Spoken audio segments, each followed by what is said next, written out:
সিকিম পাহাড়ে লাগাতার বৃষ্টির জেরে উত্তরবঙ্গে তিস্তা নদীর জলস্তর বেড়েছে। গাজলডোবা ব্যারেজ থেকে প্রায় 2000 কিউসেক জল ছাড়া হয়েছে। উদ্বিগ্ন এলাকার বাসিন্দারা। পঞ্চায়েতের তরফে ওই এলাকার মানুষজনকে সজাগ থাকতে বলা হয়েছে। এই প্রসঙ্গে জানিয়েছেন উত্তর পূর্ব সেচ এবং জলপথ অধিকারের মুখ্য বাস্তুকার কৃষ্ণেন্দু ভৌমিক।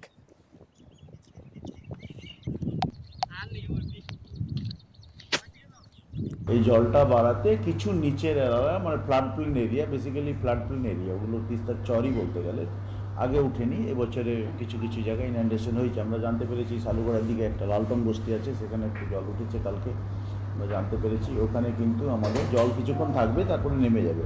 আমরা ভবিষ্যতে কিছু পরিকল্পনা আবার পরে নেব। আমরা কিছু কাজ অলরেডি এবছর টেক আপও করেছি। নদী ওখানে ঢুকে যাবে না, নদী ওখানে চেঞ্জ করেছে গতিপথ, ওইদিকে কনসেন্ট্রেট হয়ে গেছে।